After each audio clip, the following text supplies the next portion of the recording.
ఇప్పుడే జీ5 app download చేయండి. చూడండి మీ ఫేవరెట్ టీవీ షోస్ ఎప్పుడైనా ఎక్కడైనా. నేనేనండి బాబు తల్లిని. మీరు పేరెంట్స్ అయితే 2 days బ్యాక్ బాబుని తీసుకుని మా ఇంటికొచ్చిన అతనెవరు? మాకైతే అతనే తండ్రిని మా వదిన్ని పెళ్లి చేసుకుంటానని చెప్పారు. మీ ఇష్టం, మీరు ఇక్కడైనా మాట్లాడొచ్చు లేదా స్టేషన్లో చాలా ఫ్రీగా కూర్చుని మాట్లాడొచ్చు. మా ఆయన పేమెంట్ ఎక్కువగా వస్తుందంటే డబ్బులు కక్కుర్తిపడి ఆ మన్మదికిచ్చి బాబుని పంపించాడమ్మా. అంతకు మించి మాకేం తెలియదండి. మరిప్పుడు ఆ సూపర్ స్టార్ మన్మథ ఎక్కడున్నాడు? ఎక్కడా అని దిక్కులు చూస్తావేంటి? ఇక్కడే ఉన్నా, నీ గుండెల్లో ఉన్నా, నీ భయంలో ఉన్నా, జనాల ప్రేమల్లో ఉన్నా. అసలు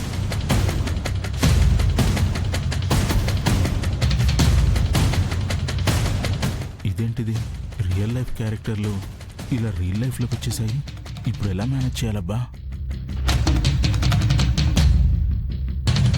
ఏంటి సార్ మరీ తినేసేలా చూస్తున్నారు? ప్లీజ్ కొంచెం చూపైనా తిప్పండి, లేదా నోరైనా కదపండి సార్.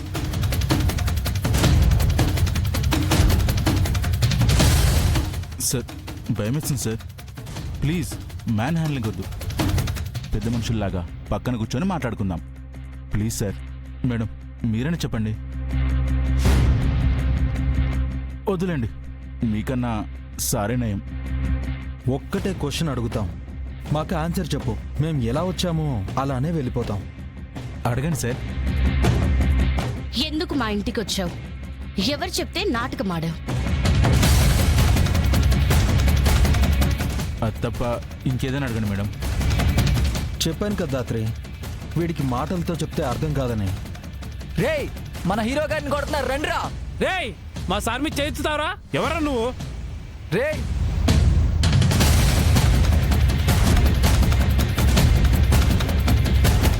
ఏంటా పిచ్చి చూపులు? నా సీరియల్ సెట్కొచ్చి ఈ మన్మథ మీద చేయి వేయడం అంటే అంత ఈజీ అనుకున్నారా?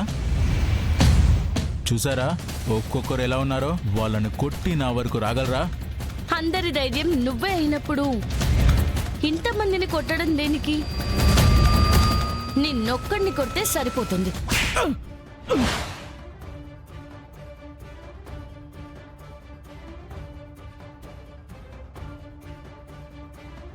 సరిపోయిందా లేదా ఇంకా 2 పీకనా?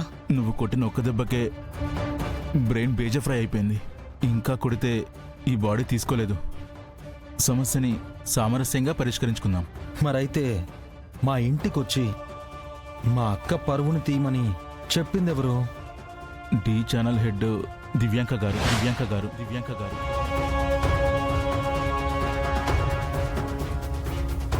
దివ్యాంక గారు డబ్బులిచ్చి చేయమన్నారు, అందుకే చేశాం. మీరు అడిగింది చెప్పేశాను కదా, ఇక నన్ను వదిలేయండి ప్లీజ్. నువ్వు చెప్పాల్సిన చోట చెప్తే అప్పుడు వదిలేస్తాం.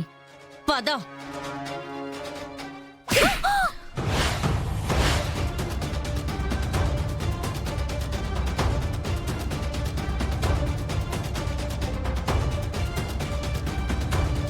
కౌశికి చంపేస్తాం. కుక్క మాట మాట్లాడినా చంపేస్తాను దివ్యాంక.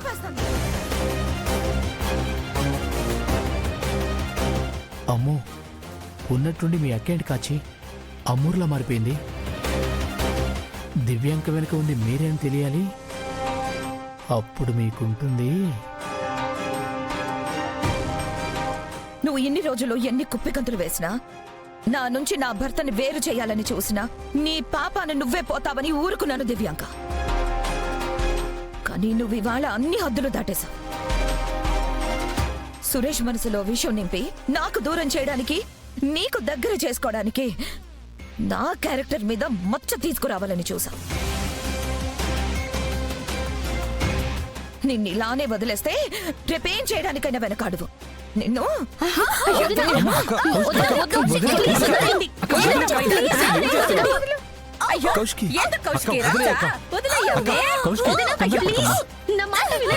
ఇలాంటి వాళ్ళని చంపి నువ్వు మచ్చ తెచ్చుకోక.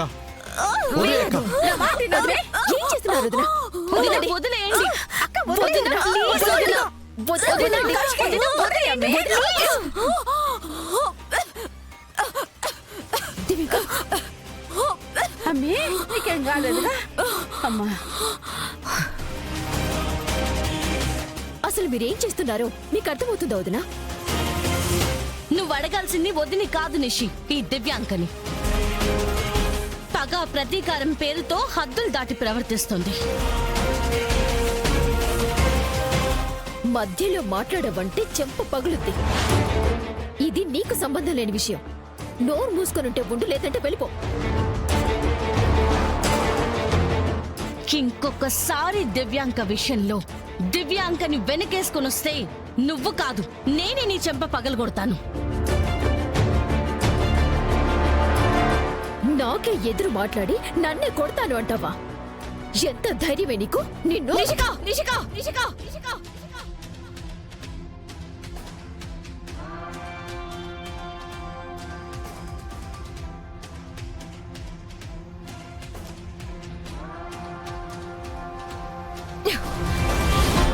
జగదాత్రి నా మనిషి, జగదాత్రి నా మనిషి, జగదాత్రి నా మనిషి. తన తప్పు లేకుండా చేయి చేసుకుంటా, నోరు పారేసుకుంటా మాట జారుతాను అంటే చూస్తూ ఊరుకోను నిష్క. జగదాత్రికి నా విషయంలో మాట్లాడే పూర్తి అధికారం ఉంది. కాదనే హక్కు ఇక్కడ ఎవ్వరికీ లేదు.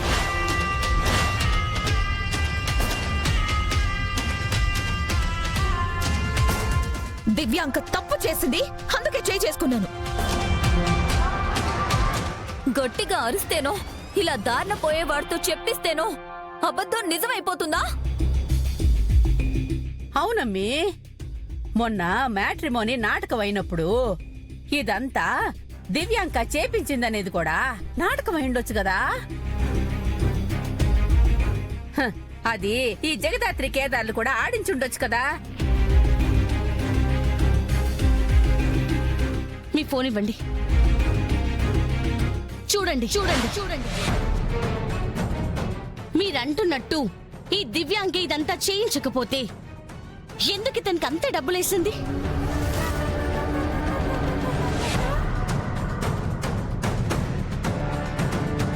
సరిపోయింది, అడ్డంగా దొరికిపోయారు. నీకుంది కాచి ఇవాళ. ఇప్పుడు కూడా నీకు ఇతనికి ఏ సంబంధం లేదు, ఇదంతా నువ్వు చేసిన కుట్ర కాదు అని చెప్తావా? చెప్పు, మాట్లాడు దివ్యాంక.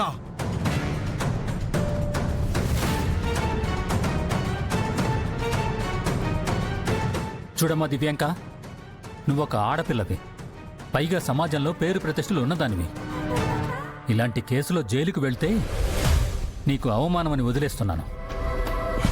ఇంకొక్కసారి నా అల్లుడు కూతురు జోలికొస్తే ఇలా జాలిపడను. పోయిక్కడి నుంచి.